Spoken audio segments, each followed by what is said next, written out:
ने लाल किले से दूसरी बार राष्ट्र ध्वज को फहराया। मोदी ने देशवासियों को आजादी की बधाई दी। साथ ही यह भी कहा कि 125 करोड़ देशवासी ही टीम इंडिया हैं और यही देश को आगे बढ़ा रहे हैं। कांग्रेस पर निशाना साधते हुए उन्होंने कहा कि 15 महीने पहले दिल्ली में जो सरकार आई उस पर एक नए पैसे के भ्रष्टाचार के आरोप नहीं है। कुछ लोग जब तक निराशा की बात नहीं करते उन्हें नींद नहीं आती। इस दौरान मोदी ने रिटायर्ड फौजियों के लिए वन रैंक वन पेंशन योजना का ऐलान नहीं किया। हालांकि यह जरूर कहा कि वन रैंक वन पेंशन योजना को मंजूर कर लिया गया है। इसे लेकर बातचीत चल रही है जो कि अंतिम दौर में है।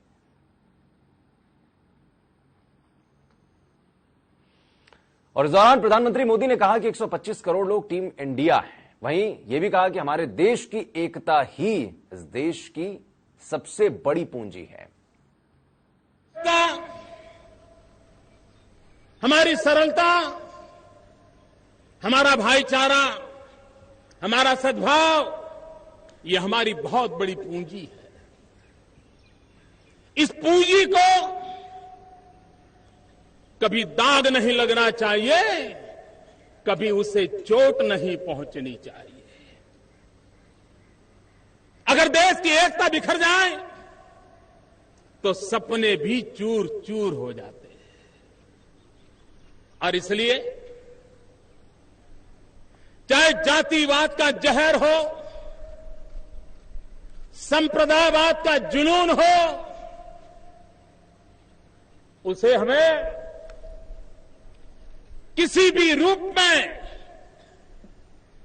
जगह नहीं देनी है, पनपने नहीं देना है। और जातिवाद का जहर हो,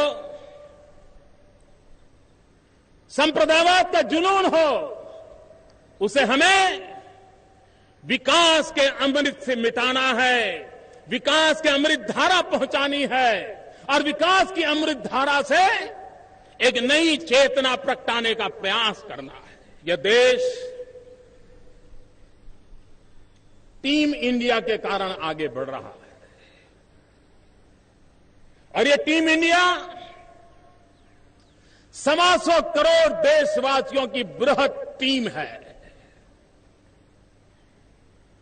क्या कभी दुनिया ने सोचा है कि 125 करोड़ देशवासियों की एक टीम जब टीम बनकर के लग जाती है तो वो राष्ट्र को नई ऊंचाइयों पर पहुंचाते हैं, वे राष्ट्र को बनाते हैं, वो राष्ट्र को बढ़ाते हैं, वे राष्ट्र को बचाते भी हैं। और इसलिए हम जो कुछ भी कर रहे हैं, हम जहां पहुंचने का प्रयास कर रहे हैं, वह ये 125 करोड़ की टीम इंडिया के कारण है और टीम इंडिया के आभारी है।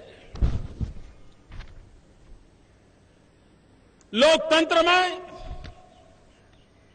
जन भागीदारी ये सबसे बड़ी पूंजी होती है। अगर 125 करोड़ देशवासियों की भागीदारी से हम देश को चलाएंगे तो देश हर पल 125 करोड़ कदम आगे चलता जाएगा। हमारी सारी व्यवस्थाएं, हमारी सारी योजनाएं इस देश के गरीब को काम आनी चाहिए। अगर हम गरीबी से मुक्ति की लड़ाई में बल प्रदान करते हैं, उसे सामर्थ्य प्रदान करते हैं, तो देश का कोई गरीब गरीबी में गुजारा करना नहीं चाहता है। वह भी गरीबी से जंग जड़ना चाहता है। और इसलिए शासन व्यवस्था की सार्थकता इस बात में है कि हमारी व्यवस्थाएं, हमारे संसाधन, हमारी योजनाएं, हमारे कार्यक्रम गरीबों के कल्याण के लिए किस प्रकार से उपयोगी आते हैं। हमने तो कहा था, गरीबों को अवसर देना था, इसलिए कहा था एक भी रुपया नहीं होगा, एक भी नया पैसा नहीं होगा, तो भी बैंक का अकाउंट खोलेंगे। बैंकों को खोलने की कागज पट्टी का खर्चा होगा तो होने देंगे। आखिर बैंकें है किसके लिए? गरीब के लिए होनी चाहिए।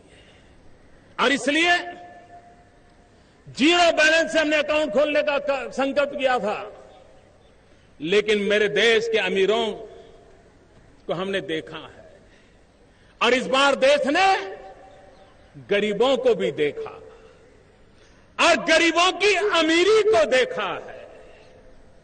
और मैं इन गरीबों की अमीरी को आज लाल किले की प्राची से शत शत नमन करना चाहता हूं, सलाम करना चाहता हूं।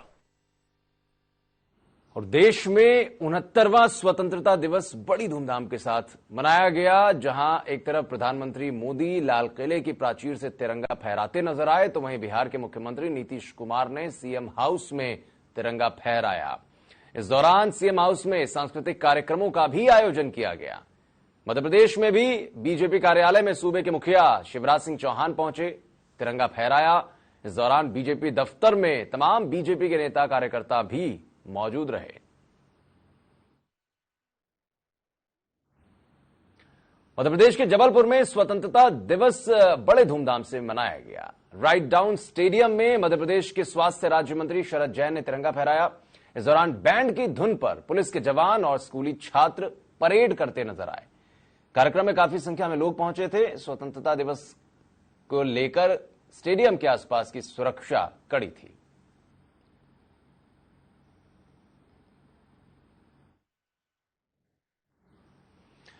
तो फिलहाल एक्सप्रेस न्यूज लाइव में बस इतना ही, लेकिन तमाम अपडेट्स के लिए आप बने रहिए एसएमबीसी इनसाइट के साथ। नमस्कार।